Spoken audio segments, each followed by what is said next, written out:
Bien, hoy vamos a estar hablando un rato de modelos de iluminación y cómo simulamos la iluminación dentro de nuestras escenas en 3 dimensiones, ¿sí? Así que, bueno, en principio vamos a ver un poco por qué queremos iluminar, ¿no? A qué llamamos iluminar. Si ustedes lo piensan un poco, estos dos modelos son exactamente iguales, solo que uno tiene iluminación y el otro no. Ahora, si yo les tuviera que preguntar cuál parece más en 3 dimensiones, probablemente no haya ninguna duda que el de la derecha aparece en 3 dimensiones y el de la izquierda es un dibujo plano. ¿Sí? ¿Por qué sucede esto? Porque nuestro cerebro percibe la profundidad este, en base a un montón de cosas, pero una de ellas es cómo se sombrean los objetos. ¿Sí? Entonces, al ver esta esfera y ver que la luz le pega en un costado y de abajo está menos iluminado, mi cerebro inmediatamente identifica y dice, bueno, eso tiene que tener un relieve. Por más que en realidad no, está en una pantalla, está en una pantalla plana, ¿sí? Este, entonces, si yo quiero que mis escenas, mis objetos tengan una cualidad y convenzan a alguien de que esto está pasando en 3 dimensiones y no son planos, ¿sí? Una de las principales cosas que tengo que hacer es iluminar y iluminar de manera convincente. Entonces, ¿cómo hacemos esto? Lo primero que tenemos que hacer es, a la hora de plantear cómo voy a mostrar la iluminación en mi escena, es, bueno, vamos a pensar, ¿qué es la luz? ¿Alguien? Te dijera resumirme en una frase, ¿qué es la luz?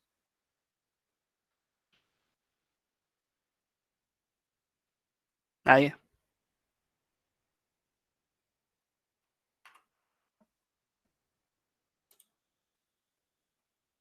¿Un vector? No. La luz física en el mundo real. ¿Qué es? Una onda. Un rayo, una onda, sí. Una onda o un fotón, depende de qué lado de la interpretación física estés, pero sí. En principio, yo puedo modelarlo de dos maneras y las dos maneras van a ser válidas, ¿sí? Puedo modelarlo como una onda o como partículas, fotones, que rebotan, este, cambian su longitud y van de acá para allá. Este, pero en principio, ¿a alguien se le ocurre que esto es factible de hacer en tiempo real? Yo puedo Nada, sería simular. mucha cuenta. No solo sería mucha cuenta, sino que sería casi infinito. O sea, ¿cómo? Ahora vamos a ver un poquito más en detalle, pero ¿cómo calculás la luz que despide un punto en particular en una superficie? Si yo les Mm. dijera lo suelto así, les digo, tienen este problema. Descríbanme en palabras simples cómo saber la cantidad de luz que llega a mi ojo a partir de un punto de una superficie.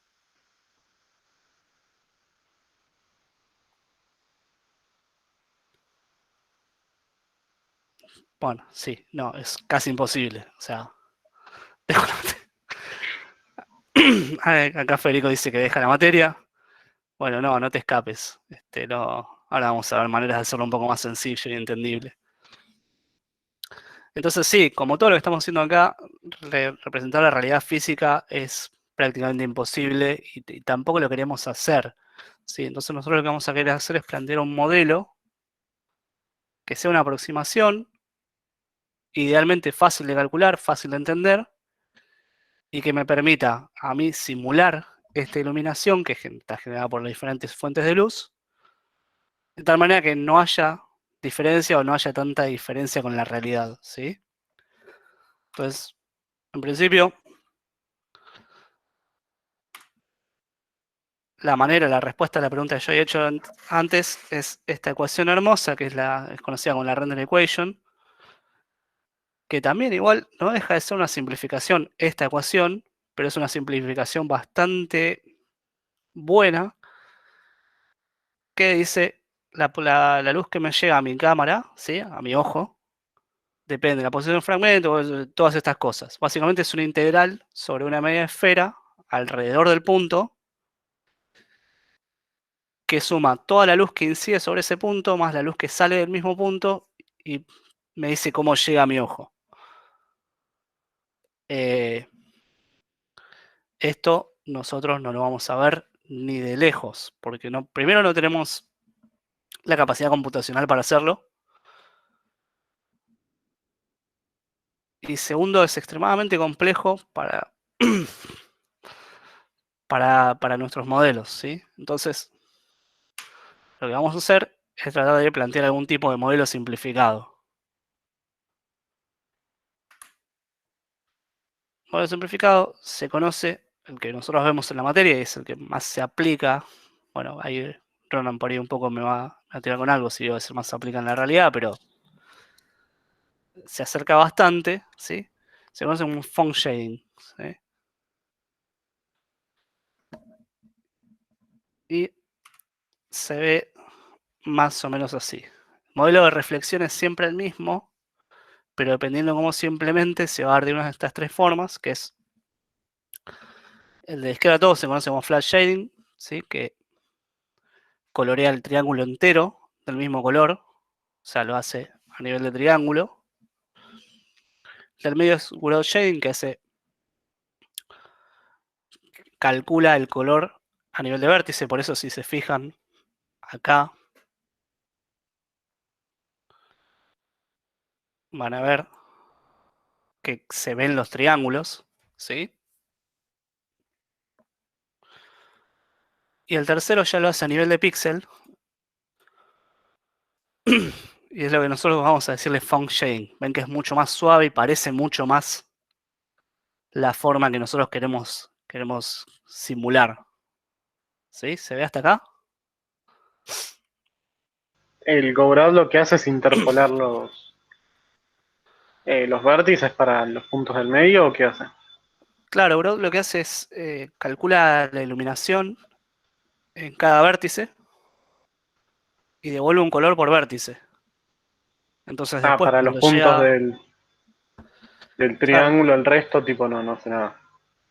no. Oh, Lo que termina pasando es que se interpola, porque la placa de video interpola sí, para cada fragmento, pero ves que podés ver claramente dónde está cada triángulo y cómo se va haciendo esa interpolación entre un color y otro. sí, En cambio, en Phong lo que vos interpolás son los datos de la superficie, entonces la interpolación es mucho más suave y no se nota dónde están los límites entre un triángulo y otro. bien. Ahora igual vamos a ver, hay un ejemplo de código y un poquito más. Pero bueno,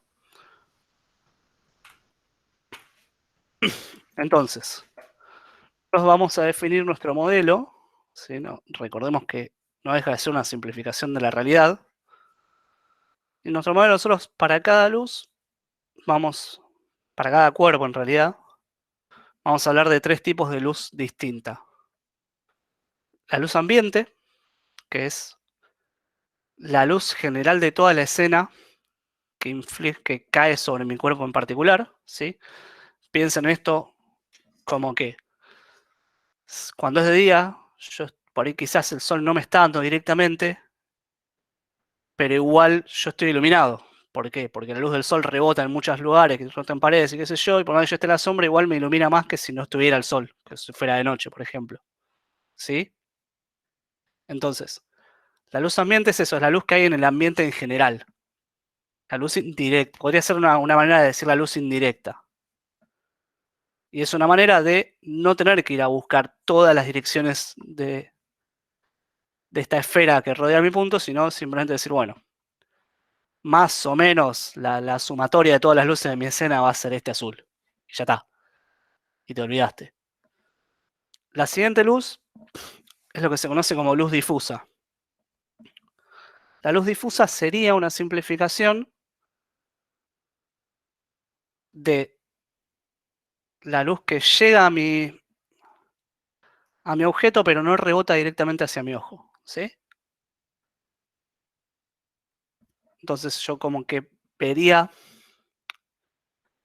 que se ilumina, se pone un determinado color porque le pega una lámpara, una luz, pero no me está rebotando directamente a mí, así que simplemente lo veo como más difuso, es el nombre.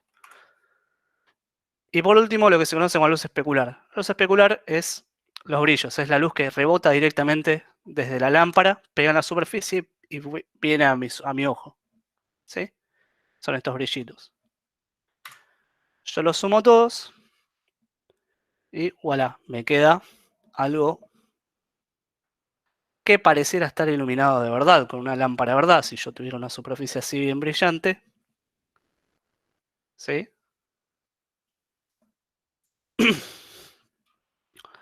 Entonces, vamos viendo cada componente. La luz ambiente es así de sencillo. El color de luz ambiente es una constante K, que ya vamos a ver para qué sirve, pero por ahora acuérdense que tengo una constante ambiente por el color del ambiente. Este color puede ser por luz, puede ser para toda mi escena, puede ser un color fijo en una constante que yo declaré porque me pareció que quedaba bonito. ¿Sí?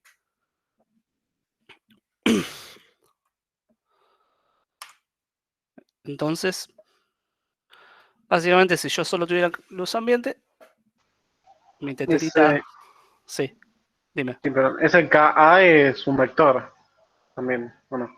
No, no, O es es un un número. escalar. Es Ah, una constante escalar. ok. Básicamente, ahora al final lo voy a decir, pero es cuánto afecta a mi modelo la luz ambiente. ¿Sí? Yo si le pongo Bien. 0,1 no se ilumina mucho, si le pongo 1 se ilumina muchísimo. ¿Sí? Bien, entonces, como dije, esto es un color plano, el mismo color para todos mis fragmentos. No hay demasiada ciencia acá. Salvo encontrar un color de ambiente que más o menos me convenza de que es la sumatoria de todas las luces que andan rebotando por mi escena. Luz difusa, como dice, como dije, es la luz refractada, ¿sí? Pero no directamente hacia mi ojo.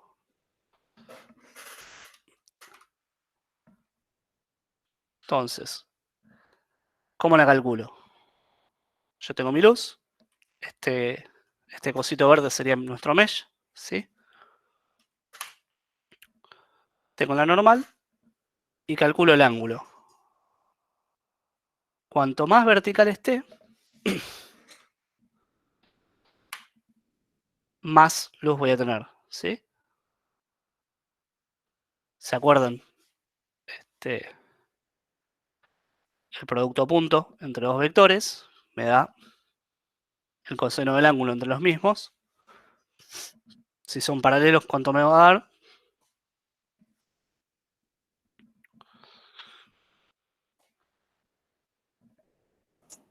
No, no es cero. Al revés. Si son paralelos me va a dar 1, si son perpendiculares me va a dar 0. Porque es el coseno, sí. Claro. Entonces, si se fijan, la fórmula es una constante difusa, no importa un número, que podemos ponerle 1 por ahora.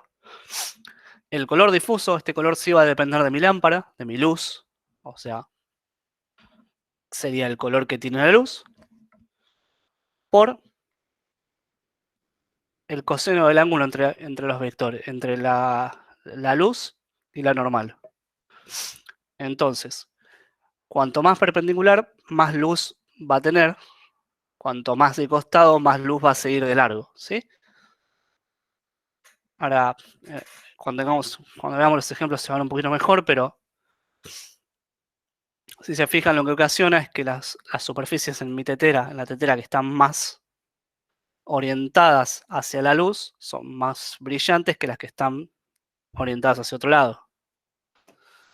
Se ve, no sé si se ve en la teterita esta. la luz, en este caso, estaría perpendicular a estos fragmentos de acá, y estos de acá estarían mirando para el otro lado, entonces quedan oscuros. ¿Sí? Eso lo haría el vector normal a cada píxel porque es Acá, con shading. acá, sí, en realidad, en principio por ahora es el vector normal a mi superficie. Ah, ok. O sea, sí, si lo estoy haciendo en Font va a ser a cada fragmento, pero hago píxel. Si lo estoy haciendo en Gurado va a ser a cada vértice. Sí, El, el algoritmo es el mismo, cambia de dónde lo vas a calcular. ¿Sí? sí, sí. Pero sí, sí, está bien. Es lo normal de cada fragmento. Bien. Así como está esta cuenta, ¿qué pasa cuando el ángulo entre los dos vectores es mayor a 90 grados? ¿Qué pasa con el coseno? Es negativo. Es negativo. Bien. Y si entonces pongo, supongamos que están a 180 grados, me va a dar -1 en el coseno. ¿Estamos todos de acuerdo? Lo pongo Sí. ahí. ¿Qué va a suceder con este color? Iba a ser negativo. Va a ser negativo. Se va a oscurecer, dice Maximiliano. Muy bien. ¿Tiene sentido una lámpara que oscurezca?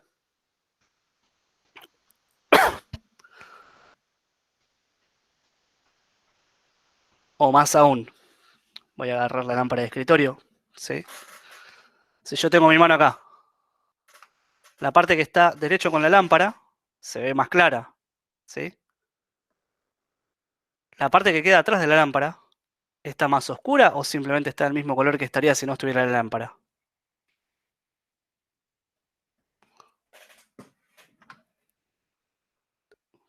¿Se ve?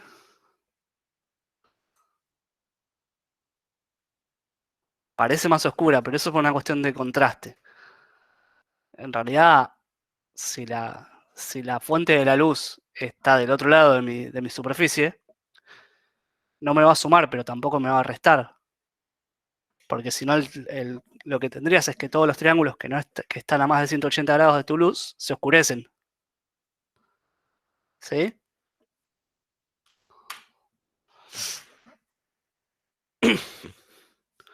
Entonces, lo que yo tengo que hacer acá es clampear ese producto punto para que no dé -0. Porque si da -0, estoy oscureciendo y físicamente no tiene sentido la lámpara que oscurece, por más que matemáticamente pueda pasar.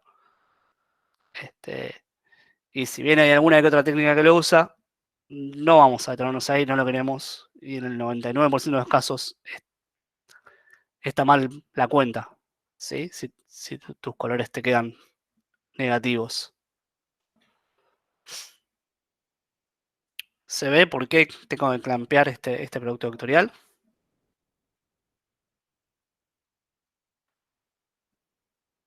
Sí, Perfecto.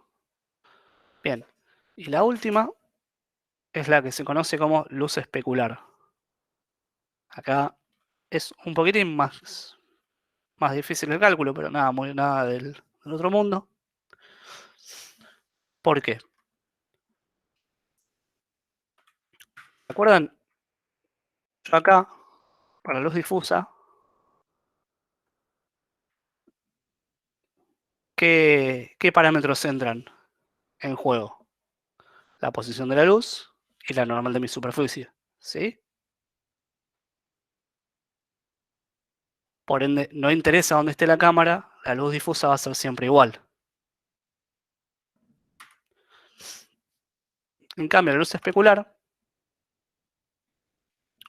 es la luz que se refleja directamente a mi ojo. Entonces yo tengo que saber dónde está mi ojo o cámara.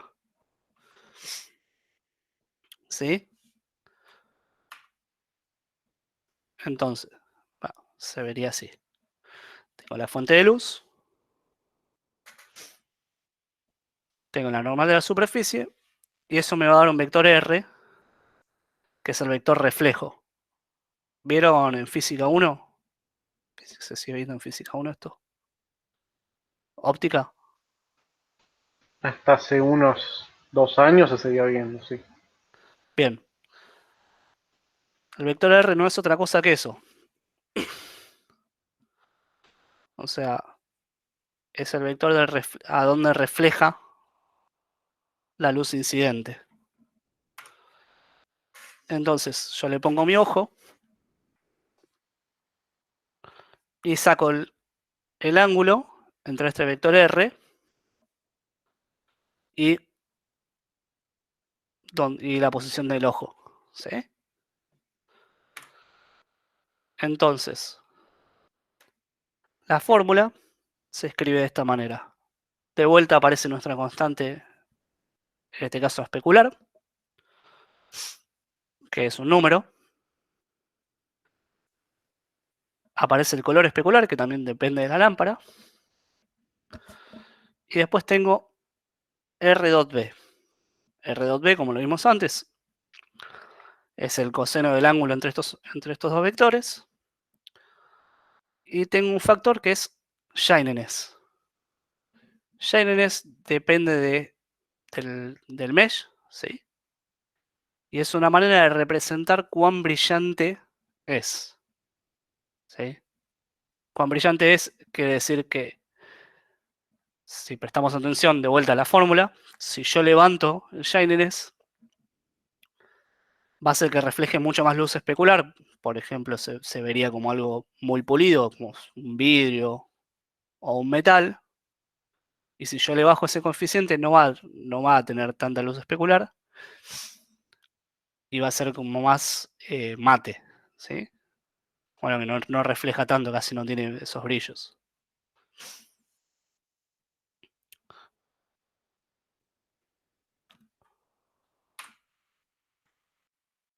Entonces,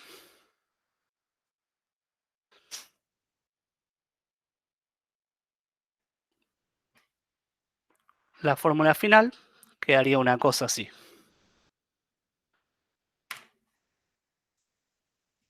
De pronto, ¿se acuerdan que fuimos viendo estas constantes? Estas constantes, los Ka, Kd, Ks y el shininess, ¿sí? Dependen del material. ¿Qué quiere decir? Que depende el material que yo quiera simular, los voy a tener que ir variando. Suponiendo, por ejemplo, si yo quiero simular un metal, le voy a poner un shininess muy alto, un Ks muy alto. Si quiero simular una madera, por ahí le voy a bajar una madera sin lustrar. Le voy a poner en 0 el Ks porque la madera no refleja casi luz especular. Y le voy a aumentar mucho la difusa. Y así. En general, esto es una cuestión de ir jugando con los valores hasta encontrar algún efecto que a nosotros nos guste y se parezca a lo que queremos mostrar. ¿Sí? ¿Lo ven hasta acá? En el de especular también tenía el límite de tomar el cero, ¿no? Como valor mínimo. Exacto. Sí. Y shininess está acotado o puede ser cualquier valor positivo. Va, Eh, sí, positivo, sí. Positivo mayor que 1. Mayor que un. Mientras más alto, generalmente mejores resultados, pero siempre depende de qué tan brilloso sea tu material. Pero Claro. ahora vamos a mover un poco las variables y vamos a ver qué efectos da igual un ratito. Ok, ok. sí, o sea, como dijo Ronan, en general creo que sea positivo mayor que 1, porque ahí va a ser cuando vas a ver realmente cómo te cambia. Si lo pones menor, creo que va a andar igual, Sí, solo que la luz pero especular se va a sí, expandir demasiado. No va a parecer especular, va a parecer difusa más que. claro, te va a quedar un efecto extraño. Ok. Bien. Fong tiene un problema. A ver si alguien lo vio. Si yo estoy calculando la luz especular así, en este caso va a estar todo bien. Pero ¿qué pasa cuando el ángulo entre mi cámara y mi R es mayor que 90?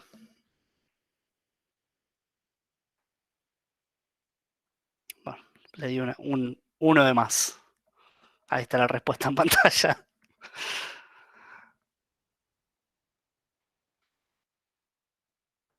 Cuando estamos del otro lado, yo voy a dejar de ver la luz especular, aun cuando físicamente debería verla, ¿sí? ¿Por qué? Por un problema matemático que tiene el cálculo de reflexión de Phong. Entonces, la manera de arreglarlo es con lo que se conoce como Blink-Phong Shading, ¿sí? Que en vez de usar el vector R, utiliza un vector que se llama H, que es conocido como halfway, ¿sí? Que es la suma, que dice ahí, la suma normalizada de L más B. O sea, básicamente es el vector que queda en el medio, o sea, la bisectriz sería. Ya no me acuerdo los términos de geometría. Y se calcula así. Entonces, con mi nuevo, usando Blink-Phong, que es la misma fórmula, solo que en vez de poner R pongo H, ¿sí? Y de esta manera me corrige el problema que tenía antes. De hecho, si por ejemplo mi B estuviera así,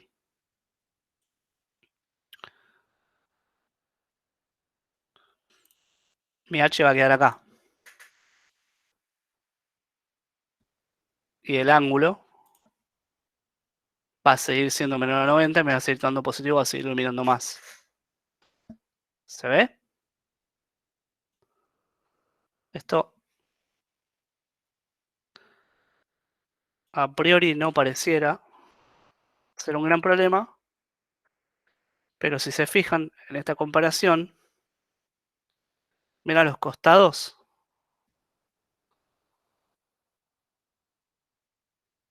Bueno, no quiero flechas. ¿Ven acá? Como la iluminación es mucho más suave cuando hago este cálculo con el vector halfway.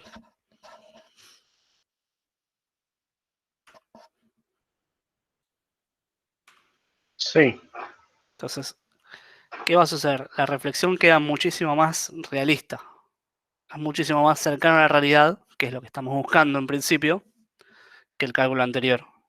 Cuando quizás el cálculo anterior es un poquito más cercano a la física de óptica. Sí.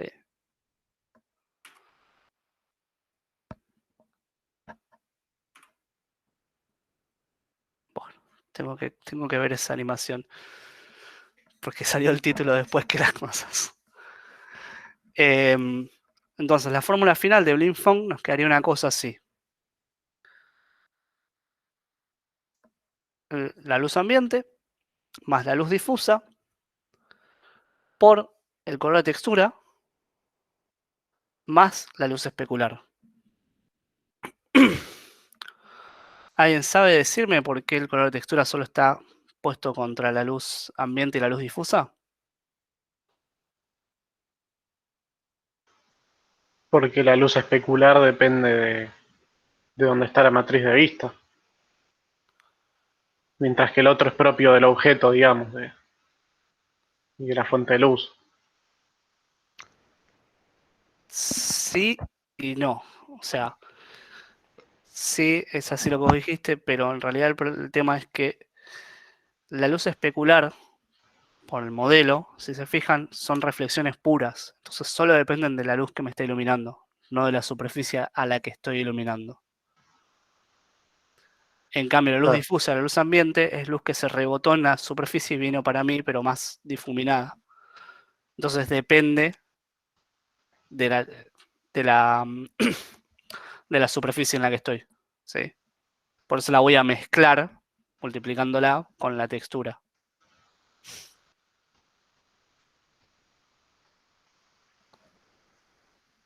Bien. Más problemas.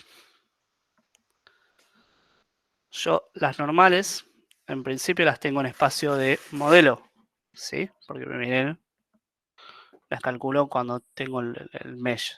Después lo transformo, lo muevo en el mundo. ¿Qué pasa con las normales?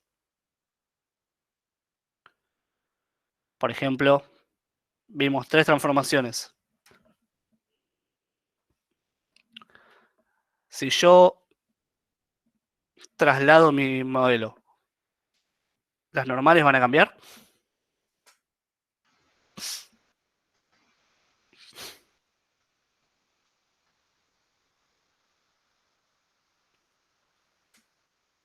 Sí, dice Maximiliano. Si no lo rotás, no. Bien, tenemos dos perspectivas. ¿Por qué sí, Claro, por si qué no lo no? rotas. Yo solo lo estoy trasladando ahora, hasta ahora. Porque la normal apuntaba hacia afuera de la superficie, no dependía del origen de coordenadas, sino del centro, por así decirlo, del modelo. Entonces, si lo muevo, debería seguir estando igual. Ahora, si la roto, claro, si tenía una cara mirando para abajo, la normal es hacia abajo y pongo esa cara mirando para arriba, la normal va a ser hacia arriba. Bueno, pero ¿qué Pero tratando, significa sí. trasladar una normal? O sea, ¿queremos trasladar una normal? ¿Qué pasa si trasladamos una normal? Hay que calcular de vuelta. El tema es que trasladar una normal implica mover un vector que no es una posición, es un vector, o sea, literalmente está apuntando hacia un lugar. Nosotros no queremos trasladar algo que apunta hacia un lugar, queremos que siga apuntando hacia ahí. Esa es la diferencia entre vector y posición, ¿sí? Básicamente uno es una flecha que queremos que apunte hacia un lugar y el otro es una posición que podemos mover entre lugares. Claro. Entonces la traslación no la afectaría. Exacto.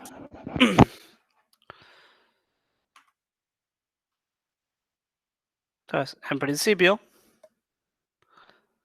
lo que podemos hacer es mover solo usando este pedazo de la matriz. ¿Por qué?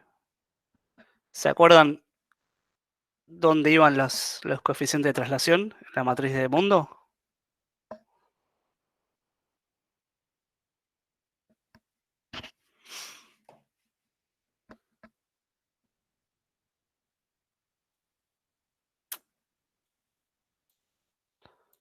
Acá. O acá, dependiendo de si estamos usando mano izquierda o mano derecha. Pero en principio yo solo uso la matriz 3×3. Estoy descartando la traslación, cualquiera sea. Solo me quedo con el escalado y la rotación. ¿Sí? Ahora esto, a priori yo diría, bueno, ya estamos. Pero, nada, la vida no es tan sencilla. ¿Qué pasa cuando no estoy escalando uniformemente? ¿Ven lo que está sucediendo con la normal?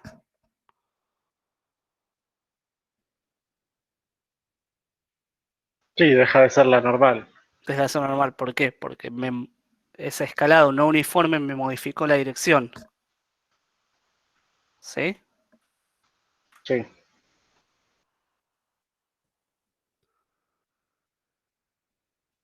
Ahora, fíjense lo que está sucediendo.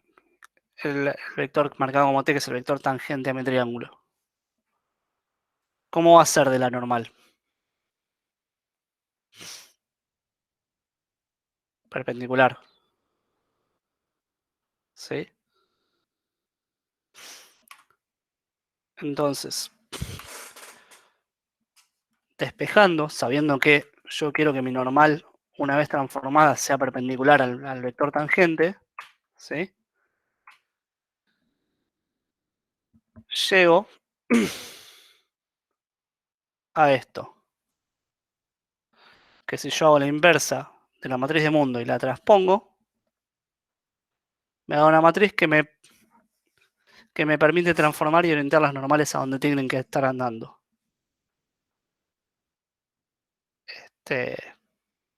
Acá no voy a detenerme en la matemática, les pido que me crean. Si quieren, lo vemos después de clase, el despeje de paso a paso. Pero básicamente yo parto de que esta relación dot entre la normal y la tangente es 0 a ambos lados de la transformación, y con eso voy despejando hasta llegar a esta matriz. ¿Sí?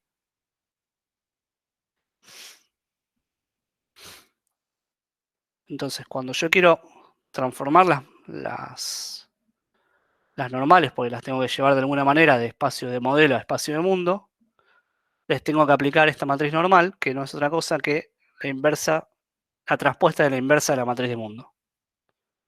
¿Sí? ¿Se ve? Y eso sería la matriz normal a la matriz de mundo. No. Eso se conoce como matriz normal porque es la matriz que vos tenés que usar para mover las normales. Ah, pero solo lo tiene de nombre el normal, digamos. O sea, porque se usa para eso. No es Exacto. que Sí. tenga que ver con algo algebraico, digamos. Que yo sepa, no. Capaz que Ronan me corrige y se acuerda si viene de algún otro lado, pero no. No, no. No, Ah, bro, se bien. llama así porque se usa exclusivamente para esto. Ok. Bien. ¿Hasta acá alguna duda? ¿Se entendió cómo vamos a empezar a tener, aunque sea un modelo de iluminación?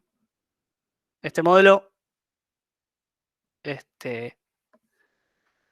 es relativamente sencillo. Yo sé que tiene un poco de matemática vectorial y un par de matrices raras, pero no la matemática, al menos desde a grosso nivel, no es tan compleja. Nos permite simular muchísimo de la iluminación natural. Y es súper potente. De hecho, hasta hace poco era el 90% de las aplicaciones gráficas lo utilizaban. Hasta hace un par de años.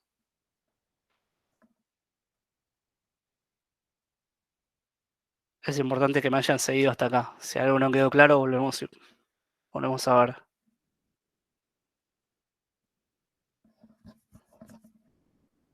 Bueno, asumiendo que todos me siguen, vamos a hablar un poco de las normales, ¿sí? Supongamos que esta superficie celeste son mi triángulo visto de costado, ¿sí? Si yo tengo las dos normales más naif, como a mí se me ocurriría a priori, que son así verticales, o sea, como la definición de normal matemática, y yo ilumino, ¿se acuerdan que, volviendo al principio de la clase, la percepción de la forma de mi modelo depende muchísimas veces de cómo la tengo iluminada, ¿sí? ¿Se acuerdan la esfera? Que si yo no iluminaba parecía un círculo, pero cuando ilumino parece esférica. Bueno, como recién vimos, casi toda la iluminación depende de las normales de mi superficie. Ahora, si yo no...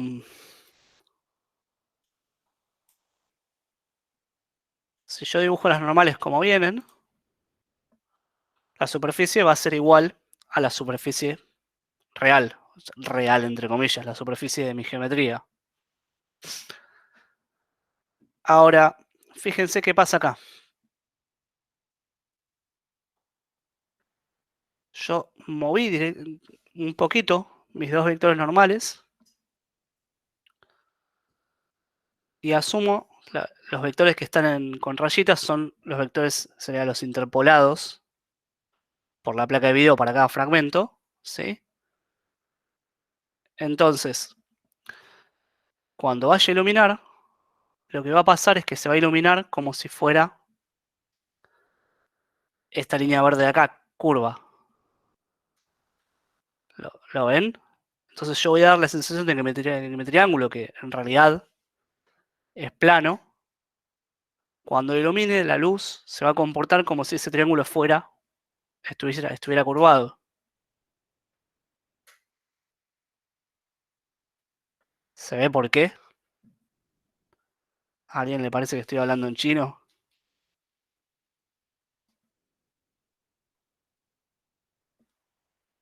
No entendí eso de qué es mover la normal, porque, o sea, ¿a qué se refiere con eso? ¿A qué me refiero con eso? Bien. La normal, con la que hago el cálculo de iluminación, ¿sí? Sí, Yo le digo normal porque debería ser un vector normal a la superficie. Pero en realidad es un vector arbitrario. Si yo le mando a la placa de video un vector movido para algún lado, a la placa de video no le va a interesar que no esté normal a la superficie de mi triángulo, ¿sí? claro, sí. Va a hacer las cuentas para cómo incide la iluminación, como si la superficie realmente estuviese orientada en esa dirección, ¿sí? Sí, Entonces acá me va a hacer, acá va a ser la superficie así, acá así, acá la va a hacer así, ¿sí? ¿Se ve? Ahí. ok. Bien, Porque como va a ir interpolando entre estos dos vectores, a cada fragmento le va a llevar un vector un poquito más corrido. Ahora, cuando veamos los ejemplos con Ronan, lo van a ver un poquito mejor, pero como les dije, la iluminación se calcula en base a la normal que yo le paso. Si yo le paso una normal apuntando para otro lado, mi iluminación no se va a ver, que de hecho muchas veces pasa con los modelos que tienen las normales mal calculadas, y uno hace toda la cuenta y dice, no, pero si mi luz está bien ubicada, y qué sé yo qué está pasando, y lo que pasa es que las normales están apuntando a cualquier lado, entonces el cálculo te da siempre cero, ¿sí? Porque de vuelta, y lo voy a seguir repitiendo una y otra vez, no hay luces, no hay superficies, lo que hay son cuentas que nos dicen de qué color se debería pintar un píxel. Entonces, si yo le digo que la normal va variando, la iluminación va a aparecer como si la superficie fuera variando, ¿sí? Aún cuando mi superficie, mis polígonos, mi mesh, es recto. bien, Entonces, yo lo puedo hacer en el ejemplo del medio, está hecho a nivel vértice, ¿sí? Le estoy pasando una normal por vértice. Y por ejemplo, ¿eso se utiliza para qué? Si yo tengo un modelo así, por ejemplo, ¿no? Supónganse, y yo quiero simular una curvatura, yo podría, a ver, lo primero que me sale es decirle, bueno, vos tenés una normal así y tenés una normal así, ¿sí? La primera que dibujé es la normal del triángulo de la izquierda y la otra aplica a este triángulo de acá. Entonces cuando lo ilumines se va a ver como ese ángulo. Ahora, si yo dijera, bueno, voy a poner un vector así. Voy a poner un vector así. Lo que va a suceder es que cuando se ilumine,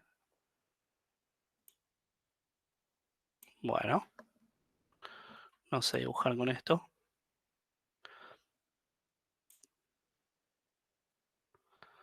Va a quedar una cosa así. ¿Se entiende? Que no va a estar en la geometría, pero va a estar en la iluminación. Y como para nuestro cerebro, lo que percibe nuestro cerebro decide la forma en base a cómo se ilumina, a efectos prácticos va a ser como si la superficie fuera redondeada. De vuelta, por ahora hagan el salto de fe, créanme. En unos minutos lo vamos a ver en código y van a ver cómo me van a decir si tengo razón o no. Entonces, un salto más allá de eso, podría decir, bueno, ¿qué pasa si yo tengo un vector normal por fragmento?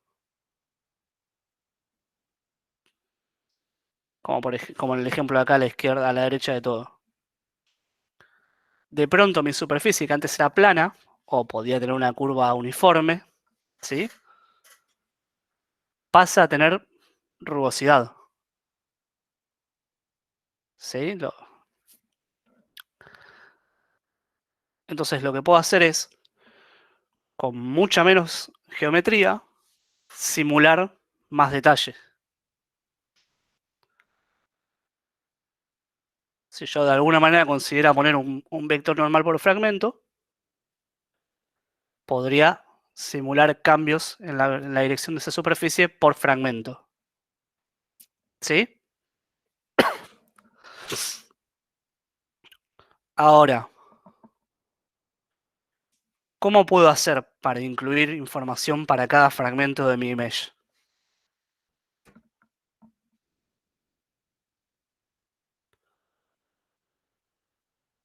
¿Alguien? ¿Cómo lo harían? ¿Podría estar mapeado como las texturas? ¿O algo así? Bingo.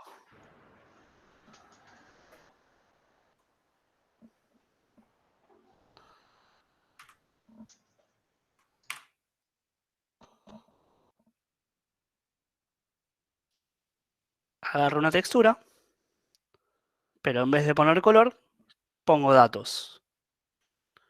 ¿Sí? ¿Se acuerdan? Una textura no es más que un mapa de bits. Primera clase, bitmap. ¿Sí? Es una matriz de puntos, de valores RGB para cada punto. Ahora, RGB son 3. ¿Podría agarrar y decir que son valores de X y Z?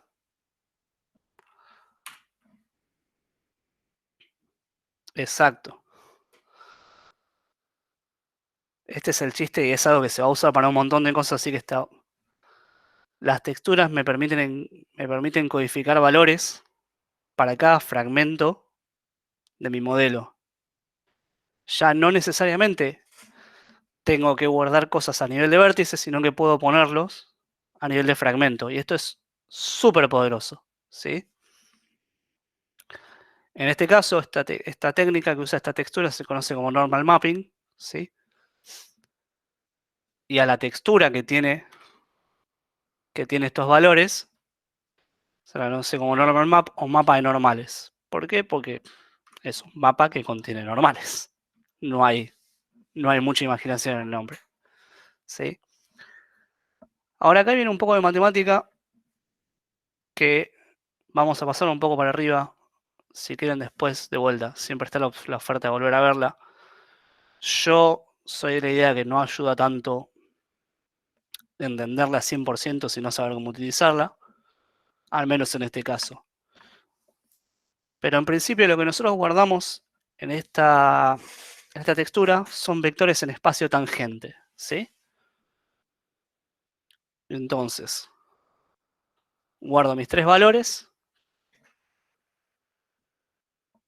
que se conocerían como la normal, la tangente y la bitangente. Son estos 3 vectores perpendiculares entre sí que me definen un espacio de coordenadas en 3 dimensiones. ¿Sí? Si se acuerdan, álgebra para definir un subespacio de 3 dimensiones, tengo que tener por lo menos 3 vectores perpendiculares entre sí, normales entre sí.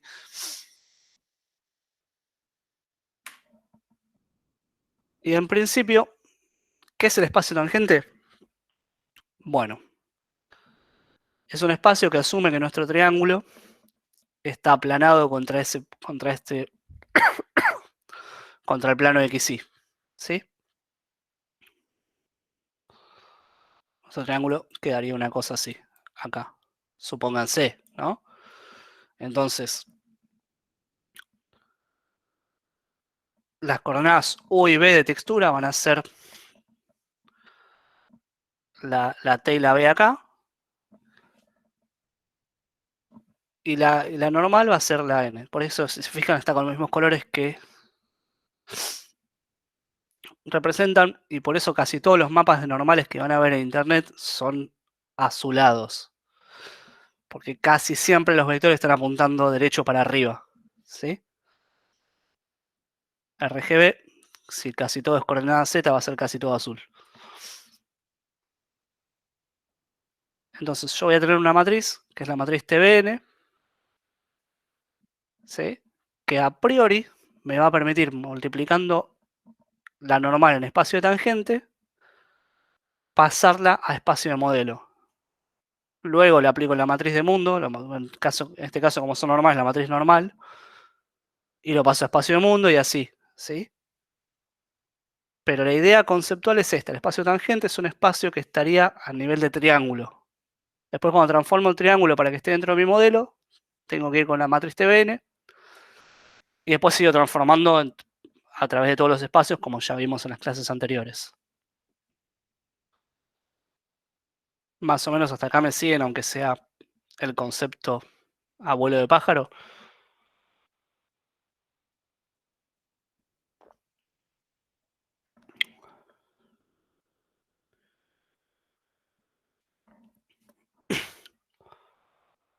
Bien. Sí, más o menos. Perfecto. Lo que me interesa es que se entienda la idea de esta de que me estoy guardando un vector normal por cada punto de mi textura. Y de alguna manera después lo voy a mapear al mundo para hacer el cálculo de iluminación. ¿Sí? Entonces, si se fijan en esta imagen, a la izquierda tengo sin normal map, con iluminación de Blink-Phone, que de vuelta es bastante buena, pero que nos da esta especie de efecto de que es una superficie súper plana y súper pulida. ¿No? Ven cómo se comporta la luz como si fuera como si estuviera plastificada la pared. Ahora, cuando le pongo normal map, el normal map que estábamos viendo hace un rato, ven como de pronto daría la sensación de que eso tiene textura. Textura de rugosidad, ¿sí? Ya la luz no refleja en todos lados para el mismo lugar. Donde están las unidades entre ladrillos pareciera como que la luz especular deja de pegar. Y así, ¿sí? Esta técnica es muy potente, se fijan la diferencia entre uno y otro. Es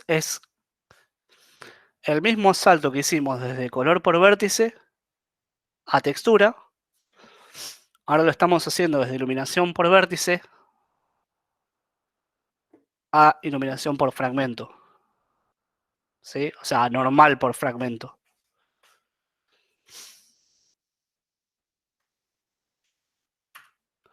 Entonces, la famosa matriz TBN. Se llama así porque tiene el vector tangente, el vector bitangente y el vector normal.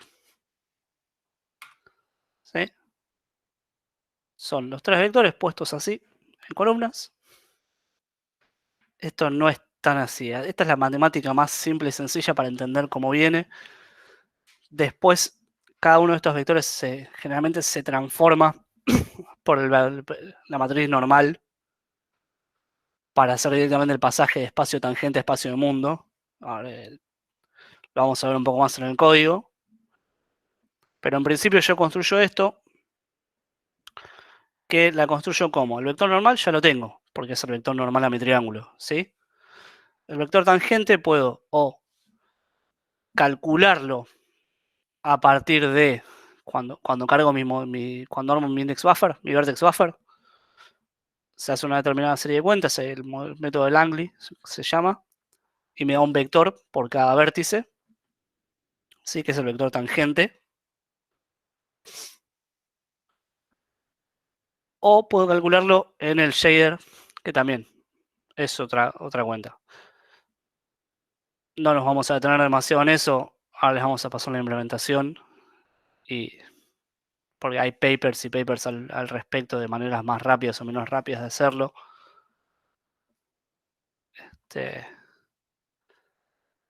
Y por último, el vector bitangente, que es normal a los otros vectores. Entonces, ¿cómo lo calculo? Fácil. Hago el producto vectorial entre los dos vectores y tengo el vector bitangente. ¿Sí? Entonces, a priori, lo que yo hago es agarrar el vector normal en espacio tangente, multiplicarlo por esta matriz, y me va a devolver uno normal en espacio de modelo. ¿Mm? En principio, es toda la matemática que necesitamos saber para usar esto. Realmente se pone peludo el espacio bitangente el espacio tangente para sacarlo del todo, y no queremos que sume. Sí, prefiero sentarnos a ver ejemplos de código. ¿Alguna duda hasta acá?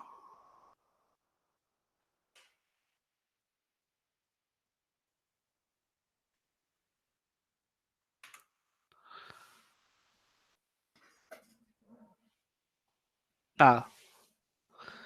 Bien. Vamos a ver un poco de cómo se hace esto en un shader, ¿les parece?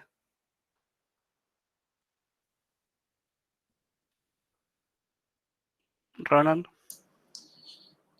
Estaba riéndome del de Luigi. Vale.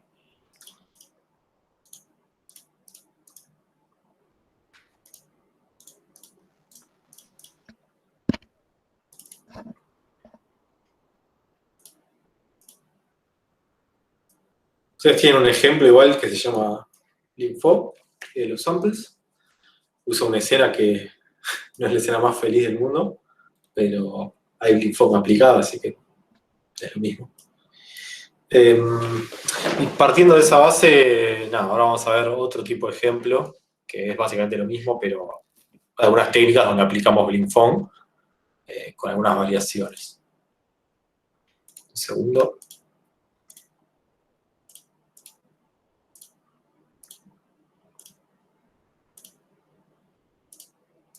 No sé si se ve ahí. Deberían piñarme.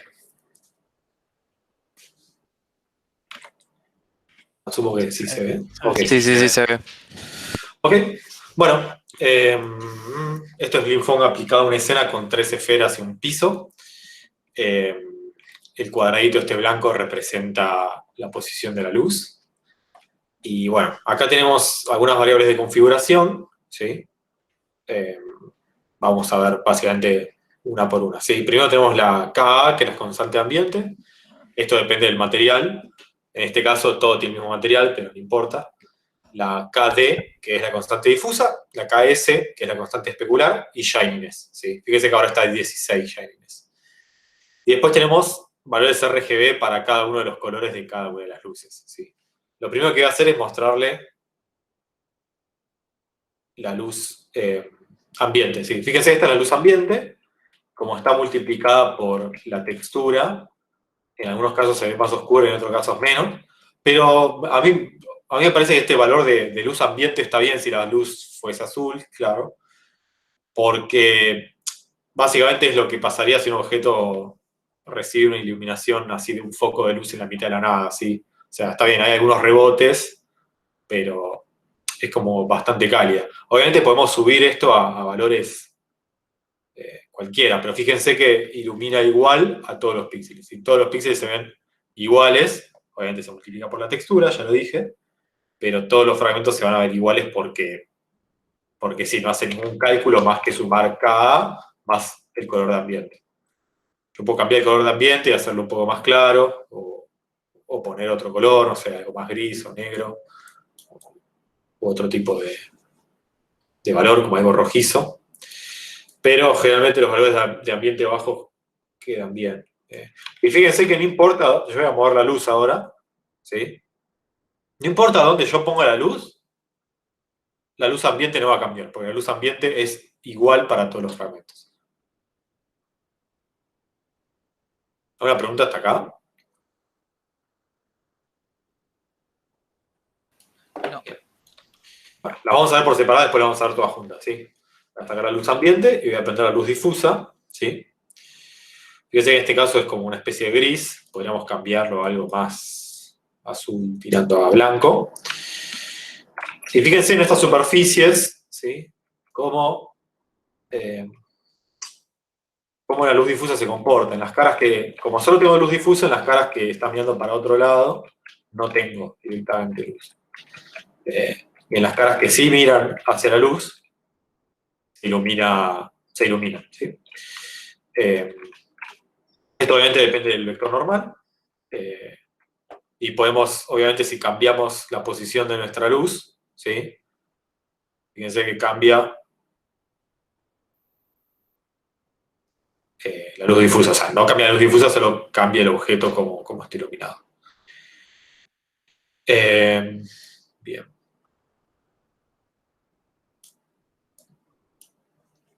Vamos a sacar alguna pregunta con luz difusa. ¿Puedo cambiar el color, algo más blanco o algo más saturado, quizás? Bien. Recuerden que la luz difusa también en nuestro modelo se multiplica por el color de la textura. ¿Sí? Vamos a apagar la luz difusa y vamos a prender la luz especular. ¿Sí? Así se ve un poco rara la luz especular. Pero bueno, es como esa especie de brillo, de reflexión entre la luz, el objeto y la cámara. ¿Sí?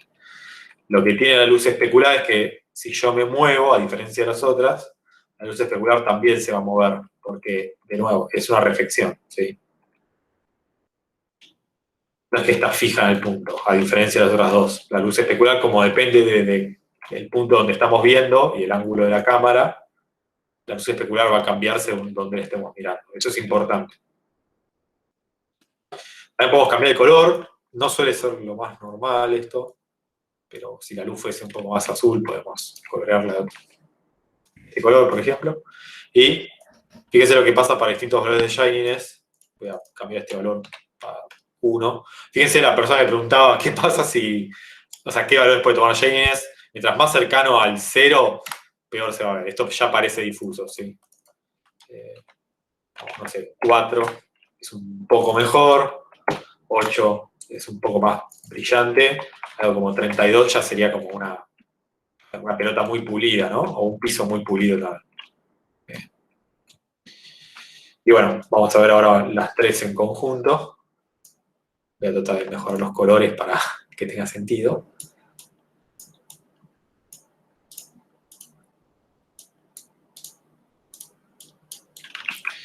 Pensé en este caso que este es BlinkFong puro por fragmento.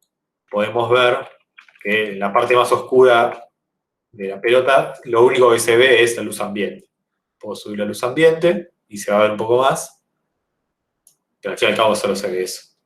En estas partes que sí apuntan hacia la luz, vemos luz difusa, y en los fragmentos donde se puede reflejar mi luz, veo la reflexión. ¿Sí?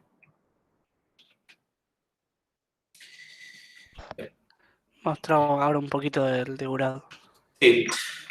La diferencia entre estas tres pelotas es que cada una tiene un modelo, o sea, las tres usan BlinkFong, pero cada una lo hace de manera distinta. Por ejemplo, acá a la izquierda usamos Burad, que es básicamente iluminación por vértice. No se nota tanto a la lejanía, sí, fíjense que a la lejanía parecen iguales, pero si me acerco, fíjense que se ve un poco este entramado, ¿sí? Y esto, vamos a verlo con solo el coeficiente especular. Fíjense cómo se va interpolando la luz hacia afuera, ¿sí? Esto es claramente por el efecto, o sea, esto es claramente porque estoy calculando las cosas en el Vertex Shader y después en el Pixel Shader estoy solamente tomando este color, ¿sí? Volviendo un poco a la normalidad, se nota, pero tampoco se nota tanto. Lo que sí depende del nivel de teselado de mi superficie, ¿sí? Si yo lo hago en una superficie que tiene mucho menos triángulos, se va a notar mucho más. Si lo hago en una superficie que tiene más triángulos, el efecto se va a dispersar un poco más. De hecho, acá podemos ver los triángulos, ¿sí?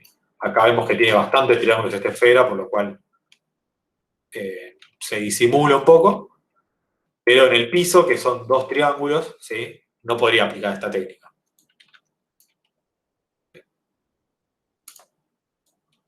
Si necesitan consultar algo, me frenan, ¿eh? Bien. En el caso de la esfera del medio, tenemos BlinkFong por fragmento, ¿sí? ¿Qué quiere decir esto? Que cada fragmento va a hacer los cálculos que ya vimos durante el día de hoy y va a tomar en cuenta eso para calcular el color final, ¿sí? No lo hace por vértice, lo hace por fragmento, así que, supongo que ya se imaginaron, hacerlo por fragmento es más costoso, ¿sí? Si tiene la placa de video, va a tener que hacer muchas más operaciones, básicamente para calcular la iluminación en cada uno de los fragmentos que estoy viendo en tiempo real.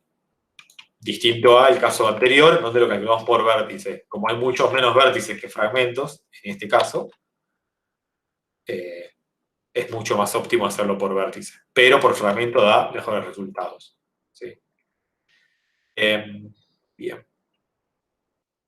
Vamos al último caso. El último caso, fíjense, acá ya se nota directamente. Este caso usa un normal map, ¿sí? Este normal map es algo que cargamos y se lo pusimos al modelo y se puede ver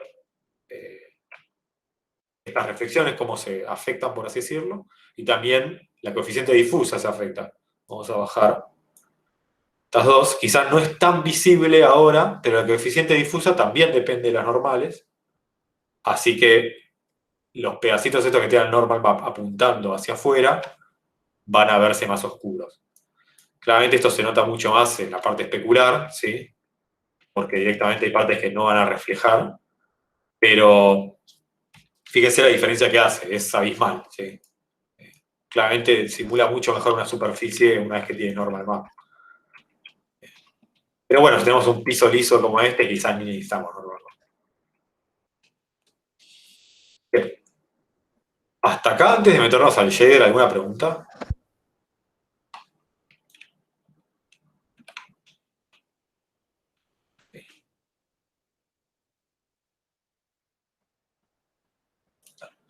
Bueno, vamos a meternos al shader. El shader hace exactamente lo que vimos en la clase, ¿sí? Tenemos variables que son uniformes, que son, bueno, el mundo vista proyección para poner nuestros modelos en espacio de pantalla, la matriz de mundo, y esta es la matriz normal que habíamos hablado, que es la inversa, es la transpuesta de la inversa del mundo, ¿sí? Después tenemos un color de ambiente que depende de la luz, un color difuso que depende de la luz, un color especular que depende de la luz, y nuestras 3K que dependen del material. Y shininess. Estos tres dependen del material, sí, vamos a aumentar acá. Estos tres dependen de la luz, y acá tenemos un par de cosas más. Eye position es la posición de la cámara, y light position es la posición, bueno, no lo voy a contar, es la posición de la luz, sí. Bien, tenemos una textura en este caso, y un shader, ¿sí? El shader lo que hace, al menos el vertex shader, es bastante simple.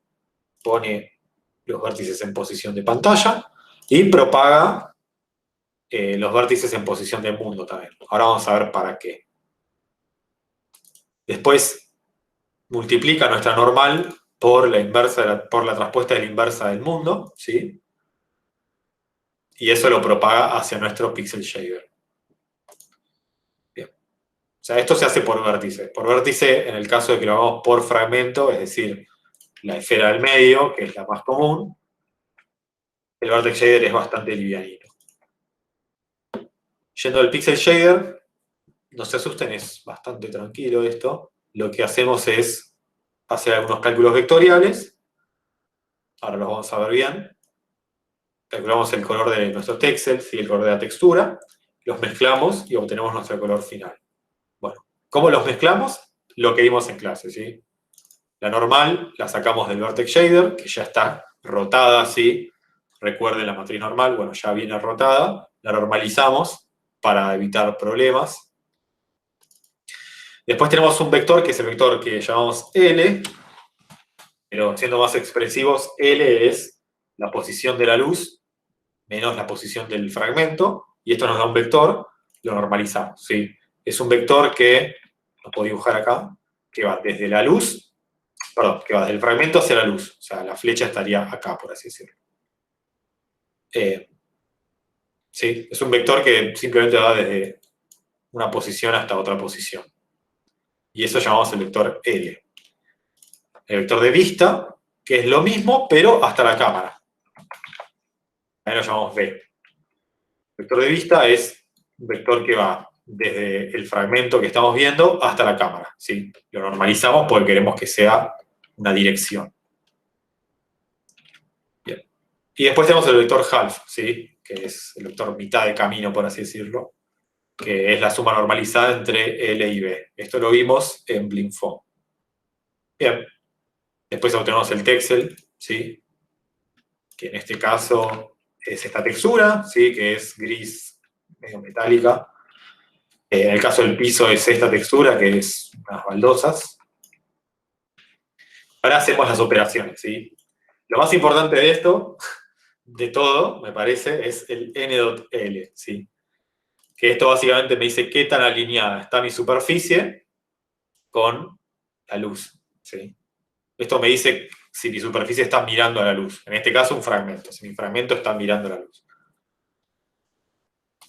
Y bueno, calculamos la luz difusa como el K, que depende del material, el color difuso, y el n.l, que es como el coeficiente más importante acá.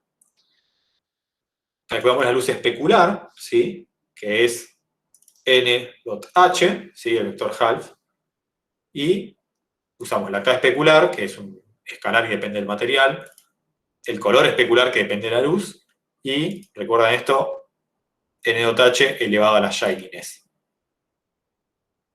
Bueno, y el color final se calcula, de nuevo, que ya lo vimos, color ambiente, que depende de la luz, por K ambiente, que es un escalar que depende del material, más la luz difusa, por el color del Texel, ¿sí? Por eso estas dos están ligadas, el ambiente y la difusa están ligadas al Texel.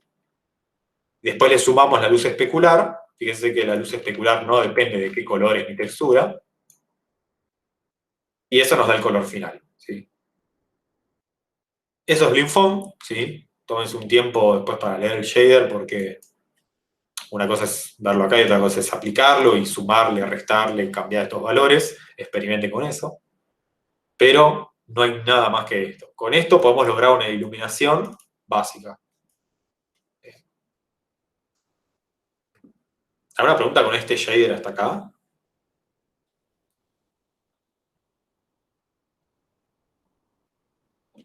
Son las cuentas que vimos antes plasmadas en un programa. Esto obviamente se hace por fragmento y cada uno de nuestros fragmentos hace todos estos cálculos, ¿sí? Uno puede pensar que es mucho, porque tenemos una pantalla de, no sé, en este caso 2K, que son muchos píxeles, y hacer este cálculo por cada uno de nuestros píxeles, qué sé yo, puede ser costoso, pero no. ¿Sí? Nuestra placa de video ya está preparada para hacer todos estos cálculos.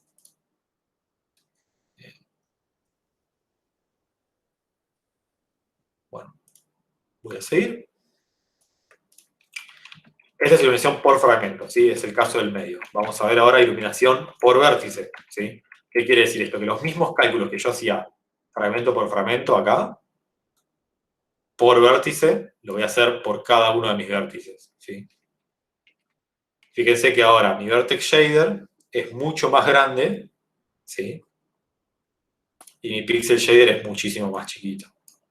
Porque toda la carga la estoy moviendo acá. Esto es muy parecido al anterior. Calculamos nuestros vectores, ¿sí? Rotamos la normal según nuestra matriz normal.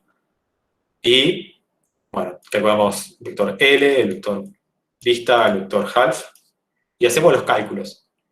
Fíjense que no sumamos un color final, porque lo que hicimos en este caso fue separar la luz difusa y la luz especular, porque acá no tenemos el color de la textura. Entonces, como no tenemos el color de la textura, no podemos calcular el color final acá. Podríamos hacerlo si no tuviésemos textura, pero como tenemos textura, separamos la luz difusa como el ambiente más la difusa, y la especular como la especular. Esto lo mandamos al pixel shader, y el pixel shader recibe estos valores interpolados, ¿sí? Por eso se dan estas cosas, ¿no? O sea, estos son los valores interpolados. Como mi normal es única acá, y no estoy calculando las normales acá en el medio, lo que estoy haciendo simplemente es calculo para este punto, calculo para este punto, calculo para este punto, y los intermedios interpolan en eso. Se da este resultado visual. En el pixel shader lo que hago es tomar el color de la textura, lo multiplico por la luz difusa y sumo la luz especular. Nada más. Bien, fíjense que es literalmente el mismo cálculo, solo separado. Una vez en el fragmento, y ahora estamos haciéndolo por vértices. Más barato, pero se ve peor. Bien. Bueno, y ahora vamos a Normal Map, ¿sí? Que es lo mismo que esto, los mismos cálculos, literalmente los mismos cálculos, solo que tenemos un grado de complejidad más, ¿sí? El Vertex Shader no lo declaramos porque es el mismo que antes, ¿sí? Es un Vertex Shader que lo único que hace es propagar las cosas. Y nuestro Pixel Shader es igual al de BlimFont, solo que la normal, ahora le hacemos unos cálculos, ¿sí? ¿Qué quiere decir haceremos unos cálculos? Que tomamos la normal que me viene, ya rotada por la matriz normal, y hacemos estos cálculos que, fíjense, al final solo queremos obtener la matriz TBN, que es tangente, bitangente y normal en espacio de mundo, en este caso. Se lo aplicamos a mi vector y básicamente sale un vector normal. Bueno, hay algunas operaciones acá, como estamos ampliando una textura, ¿sí? Que es mi normal map, estamos haciendo sample de esto. Lo escalamos por 2 y le restamos -1. Esto significa pasar algo que está en espacio de 0 a 1 a -1 a 1. ¿Sí? Las texturas, como tienen color, no pueden guardar -1 en el rojo. ¿Sí? Todo lo que guarda en la parte de RGB va de 0 a 1. Bueno, entonces lo que hacemos es tomar estos valores y los descomprimimos, con algunas comillas, para pasarlos a el -1 y 1, ¿sí? Que estén dentro de este rango.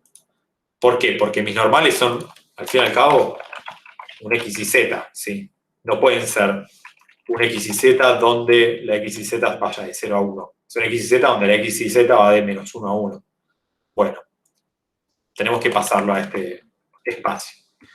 Después hacemos unas operaciones que vienen por la placa de video. ¿Se ve por qué el X y Z tiene que ir de -1 a 1? Pues si no, solo te podría quedar, si las coordenadas fueran solo de 0 a 1, solo te podría quedar en el primer octante, ¿sí? En el primer cuadrante. El vector normal.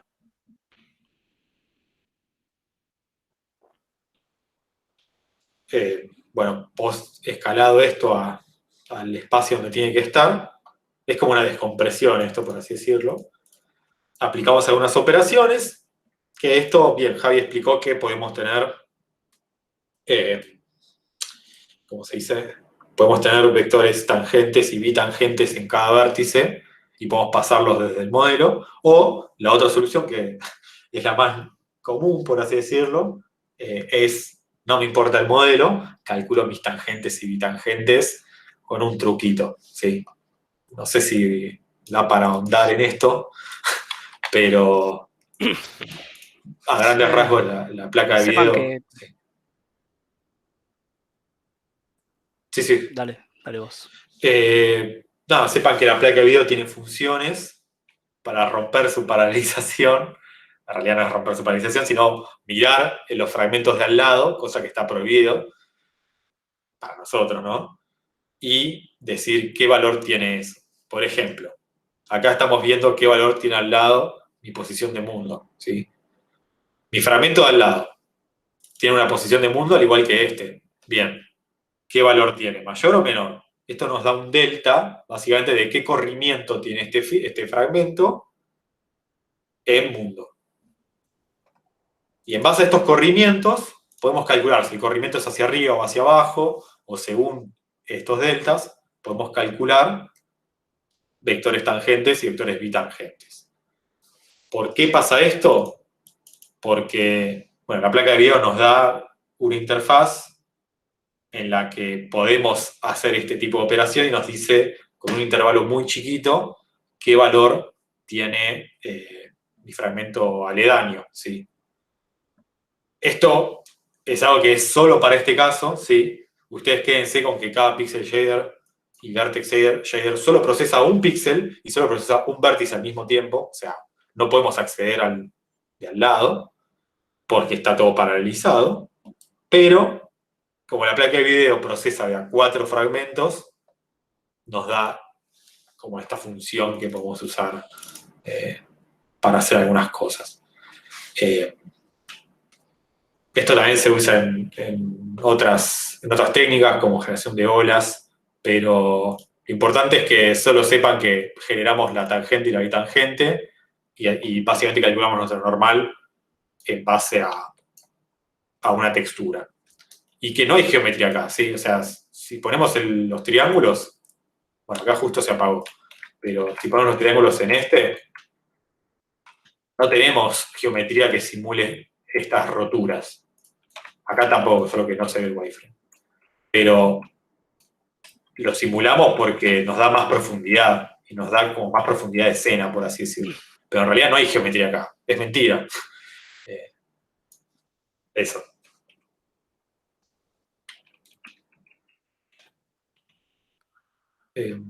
¿Se acuerdan que hablábamos de que la superficie percibida cambia? Cuando mueves las normales, en realidad lo que termina pasando es que como la iluminación cambia, nuestro cerebro interpreta que ahí tiene que haber rugosidad. ¿Por qué? Porque la manera de saber si algo es rugoso es ver cómo o tener visión binocular, o ver cómo le cambia la luz.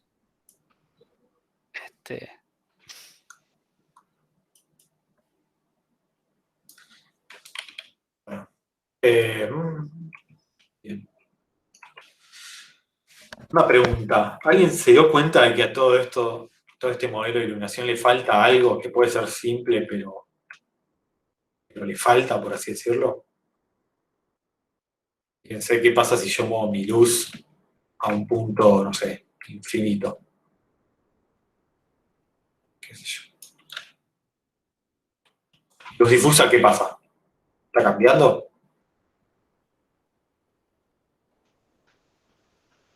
Mientras el vector sea el mismo, el de posición de la luz desde la superficie, no debería cambiar. Perfecto. Esa es por qué no está cambiando, pero ¿está bien que no cambie? Le falta tener en cuenta la distancia que está el foco de luz. Muy bien, muy bien. Sí, en la vida real la luz tiene atenuación por distancia, ¿sí? Como todas las ondas. No me acuerdo en qué clase, en qué cuatrimestre alguien nos comentó que todas las ondas tienen este tipo de atenuación por distancia y es la misma. En física 2 no sé si vieron, si ya la hicieron, no sé si vieron, creo que electromagnetismo. Y creo que la atenuación por distancia para una carga es básicamente lo mismo que la luz, y el sonido creo que también es lo mismo. Sigue la ley de inversos al cuadrado, ¿sí? Eso significa que, vamos a hacer nuestro shader. Sí, también en comunicaciones se estudia también eso. Eso significa en nuestro shader que deberíamos escalar nuestra distancia, perdón, deberíamos escalar nuestro color de luz al final por 1 sobre distancia por distancia, ¿sí? Esta es la ley, o distancia al cuadrado. Esta es la ley de inversos al cuadrado y se aplica y se usa en un montón de situaciones. Acá no lo pusimos porque, pero podemos probarlo. No sé qué tan bien va a quedar, no siempre da los mejores resultados para BlingFoam, pero bueno. Si quieren lo probamos. Para hacer eso, básicamente tenemos que calcular la distancia al cuadrado. Cambiar el nombre en inglés. Y distancia con la luz, sí, hay una función que me lo dice, que es distance. Ahí puse el nombre, la verdad que la función está bien.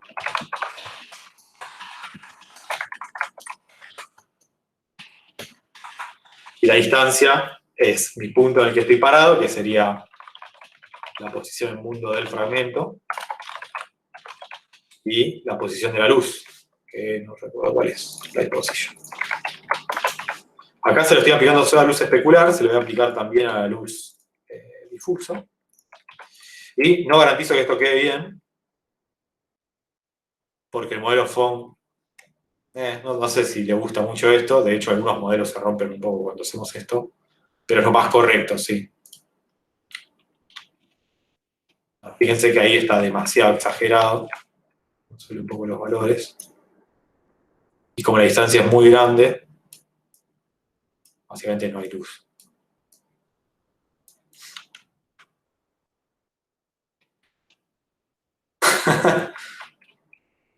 Bueno, podemos usar un factor de atenuación, ¿no? Algún factor de escala o algo así para que estas cosas no pasen.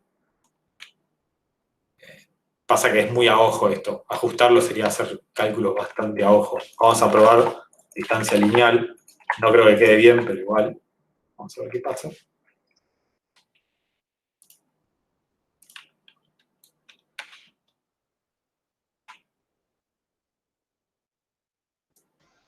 Distancia logarítmica. Empezaron a probar. Sí, no queda bien en este tipo de superficie y además, como estamos usando cualquier tipo de longitudes, esto ya dependería de la longitud de la escena, pero bueno, esto nos da un poco más de realismo si queremos escalarlo por algo. Pero bueno, sepan que en algunas técnicas de iluminación un poco más realistas sí se usa la distancia a la luz como factor para atenuar. Creo que en este caso nos queda muy bien. Te falta, como dijiste, un coeficiente de atenuación. Sí, solo que es arbitrario eso, ¿no? Porque si yo, no sé, le divido por Claro. 100, esto ya pasa a ser arbitrario, ya depende mucho de la escena y rompe un poco las cuentas. No sé, a mí no me hace muy feliz poner eso. Vamos a ver. No, lo que pasa es que es el coeficiente de ajuste porque, a ver, las unidades son arbitrarias en nuestro Exacto. caso. Entonces estamos poniendo una fórmula física con unidades arbitrarias y capaz que la cuenta está bien, pero las unidades son, no sé, millones de kilómetros. ¿Se entiende? No solo eso, sino que el color de la luz va de 0 a 1. Y para que esto funcione, quizás la luz debería ser un poco más radiante. Quizás lo lleguemos a ver en PBR, donde tomamos modelos de iluminación más realistas y más basados en física. Pero con esto, la verdad, con esta atenuación por distancia quizás no, pero así, la verdad, queda bastante bien para lo que queremos ahora, ¿sí? La idea es que ustedes implementen BlinkFong en la mayoría de las cosas que lo tengan que tener en su TP, o implementen algún otro tipo de modelo de iluminación, ¿sí? Vamos a ver, no sé, podemos hacer otras cosas. Qué sé yo. Si tomamos solo luz difusa, En principio para el TP, como mínimo BlinkFong para todo. sí, siempre se puede ir por algo más toon, ¿sí? O sea, por ejemplo, acá tenemos luz difusa, es solo luz difusa, y si al TP le queda bien solo luz difusa, bueno, vemos. También podemos hacer otro tipo de operaciones, no sé si conocen el efecto cel shading, que es más caricaturesco, por así decirlo, en el que este pasaje que tenemos acá de un punto oscuro a un punto claro, tratamos de exagerarlo mucho más. Y de esa manera como que podemos hacerlo un poco más toon. Es otro tipo de iluminación, se usa muchísimo. Yo ya estoy podrido de cel shading, porque muchos juegos independientes lo tienen, y cada vez que sale uno digo, dale, otra vez un juego con cel shading, pero es barato y está bueno, sí. Quizás en 2 clases veamos unas técnicas un poco más avanzadas de cel shading, pero spoiler, tiene que ver con perder precisión en nuestros cálculos, sí. En evitar estas curvas así entre parte iluminada y parte oscura.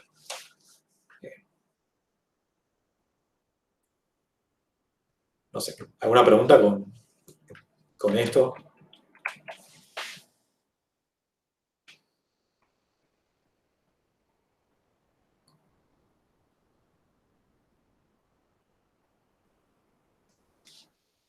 Bien. Bueno, esta es la otra escena de BlinkFong que tenemos acá. un poco más rudimentaria, pero bueno, hay una luz acá que está rotando, que es esta cajita. Y va iluminando todos los puntos. También tenemos coeficiente de ambiente, difuso, especular, shininess, que se le va a subir un poco. Es muy parecido, solo que está aplicado en una escena. Y no tiene textura en este caso. Bien.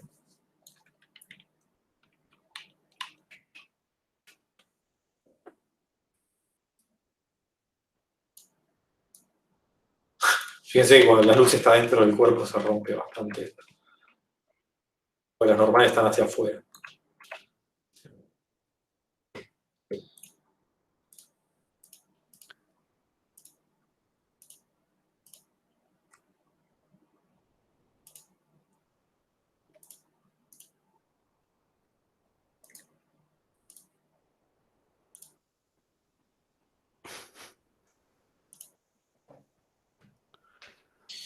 Bueno,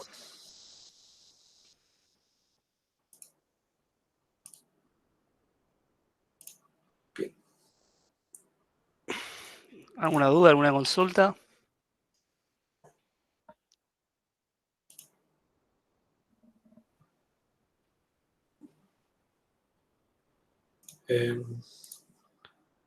Silencio stamp. Bueno, si no hay consultas, no sé si vos, Roland, tenés algo más para mostrar. Sí, es probable que mandemos un ejercicio. Ah, sí. Es básicamente, o sea, la clase que viene tenemos clase de shaders. ¿Sí? La idea es que la clase que viene ya fijemos bien los conceptos. O sea, fijemos bien los conceptos de shaders y podamos hacer algunas cosas juntos y fijar un poco estos conocimientos. Sabemos que con el TP siguen con la parte de colisiones y lógica y todo lo que tenga que ver con interacciones. Las devoluciones del TP las vamos a estar enviando en estos días. Al menos mi opinión, no sé, Lean, vos qué opinás de las entregas de los TPs. Para mí estuvieron dentro de todo bastante bien. Sí, no, en regla general están, digamos, aprobados. No encontré mucho como para corregir que estuviese terriblemente mal, pero van bien, no aflojen. Traten de no quedarse con dudas, pregunten en el grupo, en el chat.